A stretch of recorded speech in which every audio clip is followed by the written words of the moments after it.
Tell the audience what the dramas were to start with. Well, the initial drama was constant melt. I love this, mate. This is really, really strong. Colourful, I think, is the number one word. Yeah, vibrant. Vibrant. They're like proper RGB aquascapes, aren't they? Hi everyone, George here. And this is Oshi. Oshi is a miniature schnauzer. And he belongs to AD. Hello. Do you want to put your microphone on, mate? So, AD, this is my second visit, your third visit. Yep, third. Regular viewers will know AD, but for those that don't, AD is a very skilled aquascaper, as you can see, from the northeast of England. I've known you for years, like UCAPs. 10 years probably. 10 years plus. So well, where do we start, AD? These are just magnificent, wonderful, glorious, colourful, I think, is the number one word. Yeah, vibrant. Vibrant. They're like proper RGB aquascapes, aren't they? Literally got the red, the green and the blues. Yep. Pop in. So Aquascaper 600. Yep. Aquascaper 900. Yep.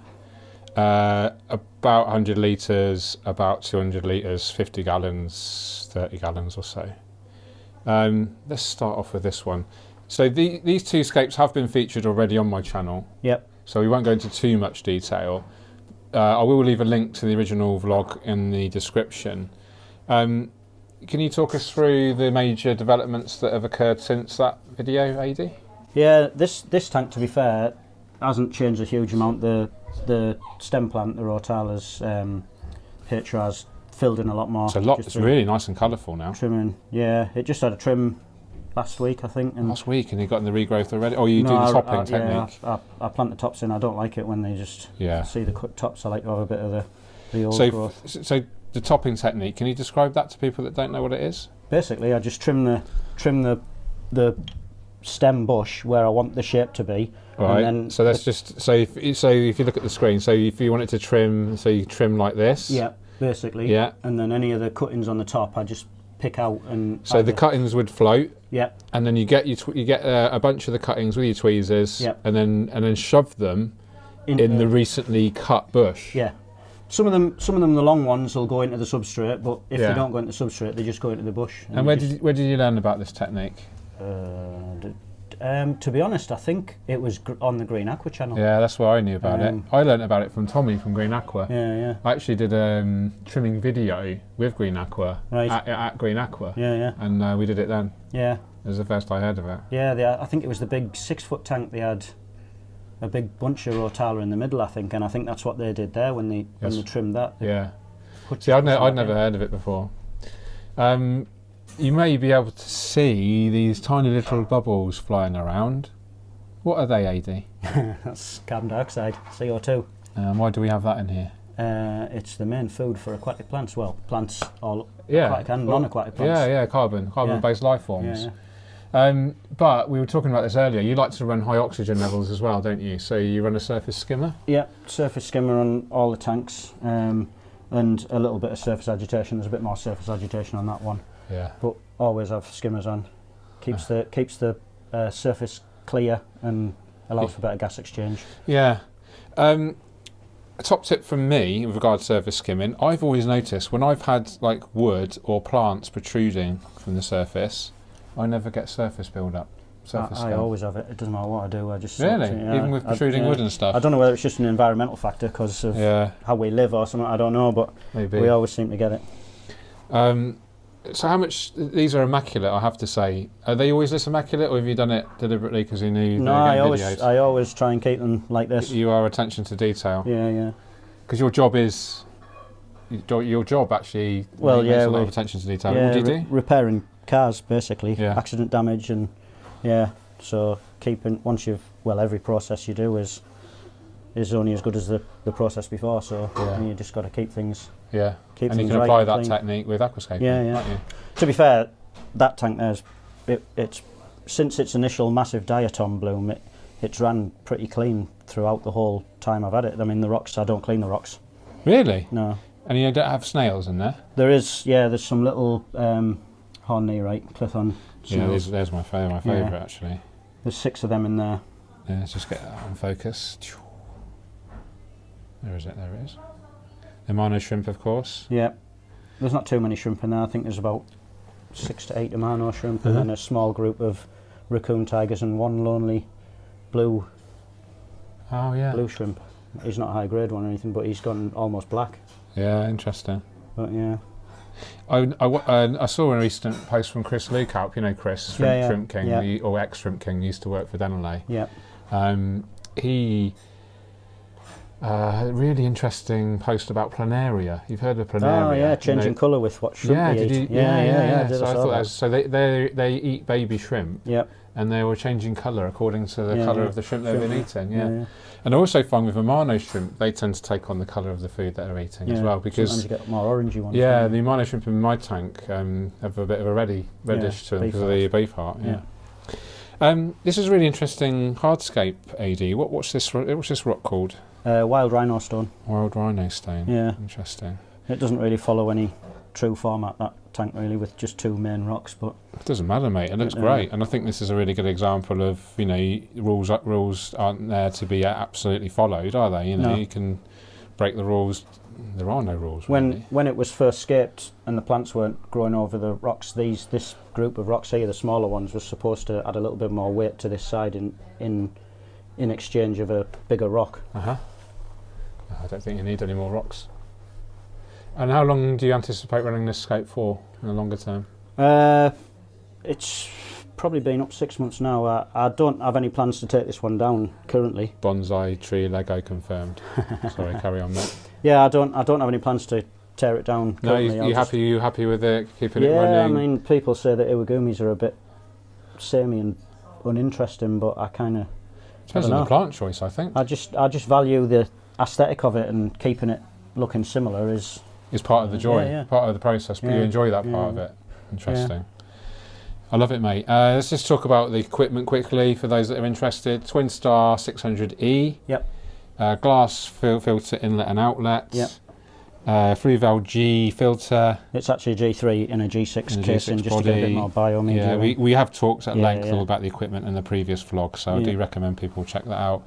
Seachem products, APT, which is getting popular, to our Aquaris fertiliser. Yeah, I've started lean dosing a little bit more. Like it's been really popular, the lean dosing at the moment. Target feeding a little bit more as well. Yeah, it is interesting.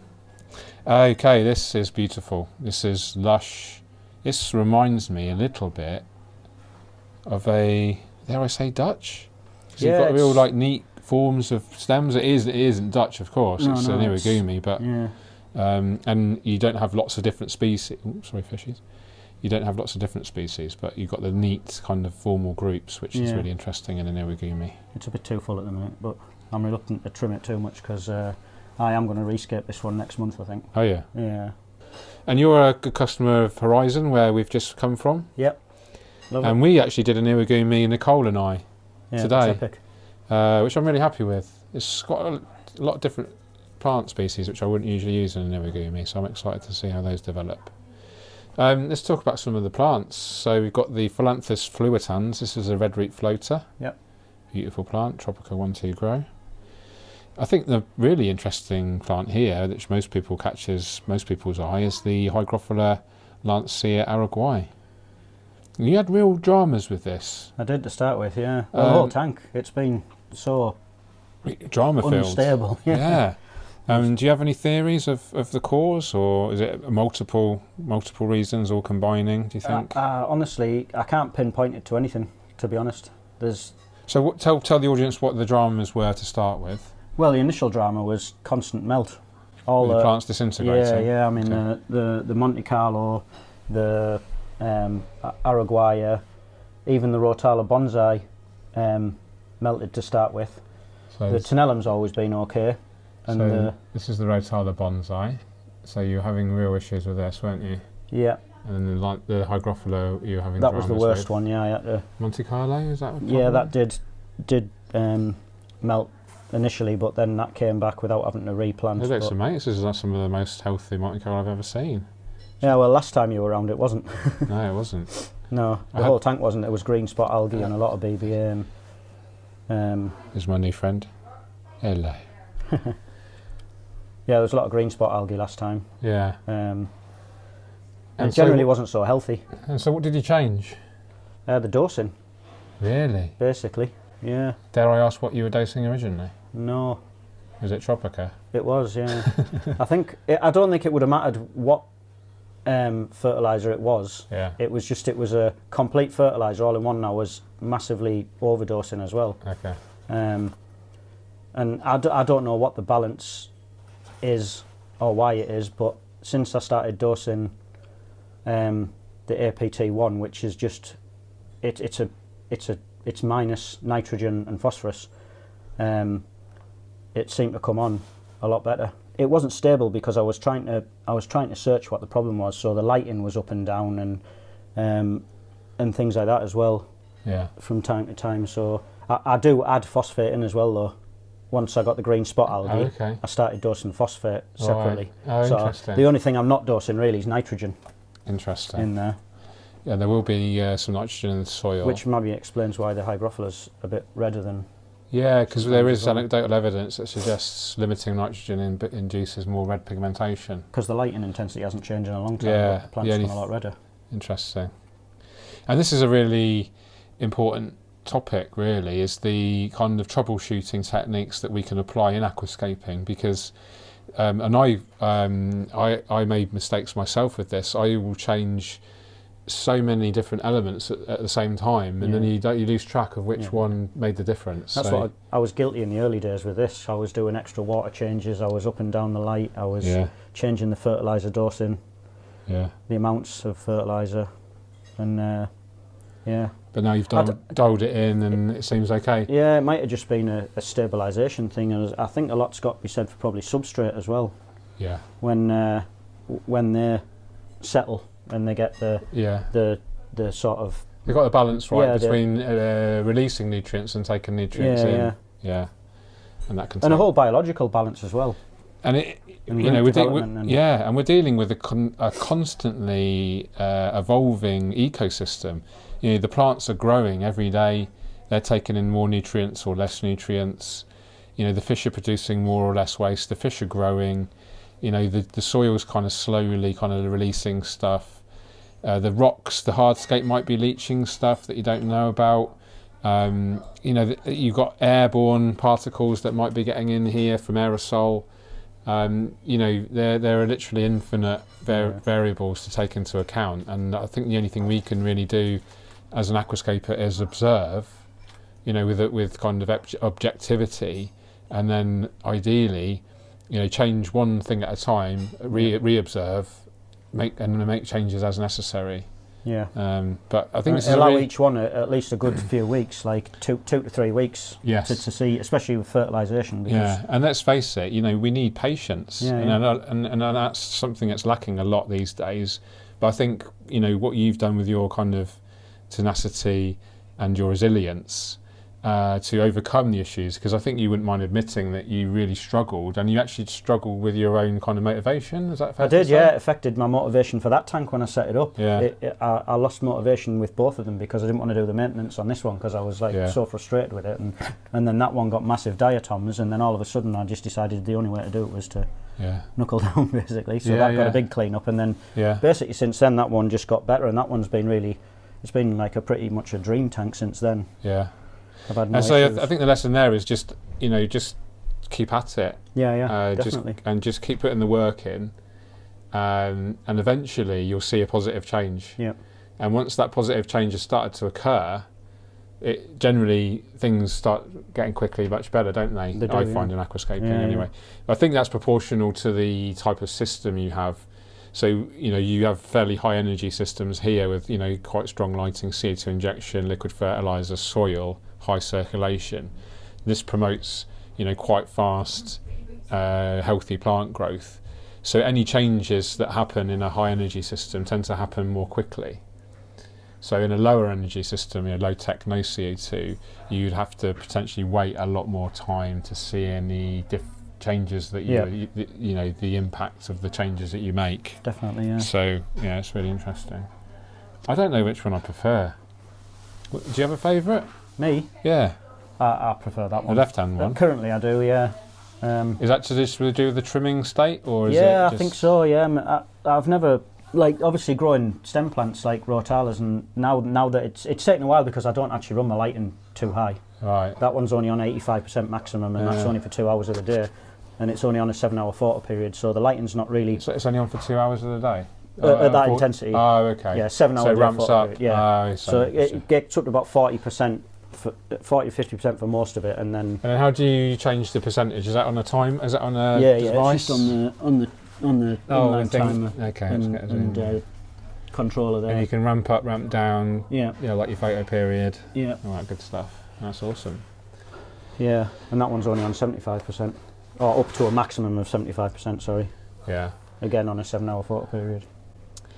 Yeah, it's interesting. So a lot of people watching this is kind of at the higher end, the higher echelons of the freshwater hobby, I would suggest. And would you mind talking about how much these things cost? Are you comfortable with that? Is the wife? Will the wife be listening to this video? She might be listening. No, it's not that. I just tend to. A lot of things I'll source. Not everything, but some things I'll source second hand. I don't always buy them brand new, but yeah, I mean, yeah. You're talking a few £1,000s, aren't we? Oh, definitely, yeah. When you're talking like a decent filter is probably going to set you back the best part of 300 quid. A tank and stand's going to be like 500 to 700 quid, I would guess. Even more, maybe if the bigger they get, obviously. Yeah. I think these are about 900 quid now. They've gone up a lot D&D tank and cabinets, and the light is about 250-300 quid. What would you say to people in the hobby that want to get into the higher tech stuff, but don't have the budget necessarily? Well, you can find good second-hand items, definitely, if you join a forum like AQUASCAPES. Yeah. When they have a sales section, you get privy to after a certain amount of posts. Was that, sorry, the UKAPS.org forum? Yeah. And they have a sales section. You can often find lots of full setups for good prices. Like I think I've sold a couple, given away even some setups on there. Yeah, so check that out, guys. ucaps.org/forum is a sales and wants section. Yeah. But other there's than Facebook that, Marketplace as there well? is, yeah. I mean, I haven't bought a lot of tanks from there before, but yeah, you can get second-hand stuff, or just buy the base models. Yeah, the base models. You can still produce nice scapes. The tank doesn't have to be an expensive. Well, you can go quite tank. smaller. Let's go and look at your smaller stuff. We have got some guests that arrived, so excuse the background noise. This is an authentic vlog. Hi everyone. Hello. We're just gonna. So I can take full responsibility. Oh, we're caught up here. Hang on a second. This is a one-take wonder. I can take full responsibility for you having this tank here. Yep. You and tell the story? Your wife's friend Kirsty. Last time you were up doing a video, I suggested while you were videoing that I wanted a new tank. Perhaps another tank in the hallway. Yeah. And you and Sarah's friend Kirsty thought it was a good idea as well. So there was some dealing went on. I think they caught them when they were like mid-hangover. And I was just sort of saying, I think it'd be a really good idea if you let AD get a tank. Yeah. And then they agreed, didn't they? Yeah, so I struck while iron was hot and just got one straight away. What a tank it is, I have to say, mate. This is one of your best. Look at the intricate hardscape. I love this tank. Did you create this yourself from different pieces of hardscape glued together? Yeah, that main big thick branch is a piece of Talawa wood. Do you have photos of this, so like hardscape only? And yeah. Maybe, that'd be great. You can overlay those. And these are Ramus wood, which have epoxied on, and then there's extra sort of bits of the opposite end of the Ramus wood that I've stuck on the bottom to replicate sort of roots. Amazing. And this is shrimp. Oh no, it isn't shrimp. You've got some Carno tetras. Yeah. I love this, mate. This is really, really strong. You should enter this into some contests, I'd say. Lighting's interesting. AI? Yeah, aqua illumination. Illuminate, hung up from the ceiling. Yeah. That is really cool. Yeah. Very minimalist. Yeah, I want because obviously there's the balustrade on the staircase. I didn't want a big light, and I didn't want one sitting on the tank because of all this coming out. And it being a small tank, I needed decent access. Yeah. Oh, that's really good. And what a way to greet, because this is your front door. Yeah. So you come in and then you see this. Yep. And you see it on the way upstairs. Yeah, I spend quite a lot of time in the hallway now, which is a bit unusual, isn't it? Sitting on my little, I was going to say, little telephone table here, watching the tank. Do you spend a lot of time consuming your aquascapes, or do you spend more time like thinking about what you're going to do next and maintaining them? No, I don't think about what I'm going to do next. No? You just enjoy them? All of a sudden it'll come to me that I want to try something else, and then, like I say, I bought the Hardscape to redo the 900, but I've had that Hardscape for a few months now, and interesting. You know, it's just Just when I just know when I want to rescape one, but I don't think about rescaping them all the time. So you're very comfortable just living with your scape and enjoying it for what it is. Yeah, definitely. If I have something I like, I just like watching it, whether it's month 1 or month. I need to learn how to do that more. Because I'm always thinking, what's next? I've never been on a fast turnaround ever. No. Well, you're a proper hobbyist, though. Yeah, you're a pure hobbyist, and that comes across in your content, and the way you're just so passionate, and that comes across in the beauty of your aquascaping. Yeah, I like this one. It's completely different to obviously the other two. It's really different, really natural. It reminds me of something maybe Adam Pascala would do. Yeah. Well, there's no massive bits of Frodo stone in there. No. Well, it's funny because where we walk the dog, there's a little beck, like a stream, and there's a tree that's fallen over. It had obviously fallen over a long time ago, and it has upright branches coming out of it where it's regrown, and that's what I was trying to replicate. But when I started Googling as well, I came across one of Adam's scapes with a similar sort of theme, and he's got like a branch with uprights. So, what do you think to the tank, Sarah? Huh? Do you like the tank? I like that one. Which is funny because... Yeah, we were just saying, Last time I was here... You got ganged up on. Yeah, I did, yeah. Yeah. So what's... Are you going to get a new tank, AD? No. Answer. No, I'm finding now that, it's... Got enough. Maintenance-wise, it's enough, really. If I get any more, I'll be... Shall we show everyone the one in the kitchen? You can show everybody the one in the kitchen, George. Because it's an authentic vlog. This is absolutely, This is like... Yeah. This is what happens when you don't trim for 2 months. Got a house full. This is AD's best work. It's nice from above. Has it got any livestock in there? It does, yeah. There's some chili raspberries. I bet they're actually loving it in there. Probably, yeah. Nutrient export with that oxygen. Yeah. Okay, that's enough of that one. Yeah, I'm going to strip that one down, I think, and think about a plan for something else. This is my favourite one, mate. Out of the 4. All right. Okay, guys. Thank you so much to AD for inviting me into his beautiful home again. That's no problem, mate. And we're off for a curry now. Yeah, that'll be nice. I ended the last vlog saying we're off for a curry, so people will be a bit confused. They'll probably think I'm like really into curry. But yeah, thanks for watching, guys. Let me know in the comments which is your favourite. Iwagumi 1, the Aquascaper 600. Iwagumi 2, Aquascaper 900. Or, what do we call this style? Ryoboku? Not strictly, because, I suppose it's mainly wood, but there are rocks in it. We call this the ADA 45P. Yeah. Is that all right? Yep. This is my favourite. It's not very big. It's tiny, but it looks massive. Yeah, I think. That's.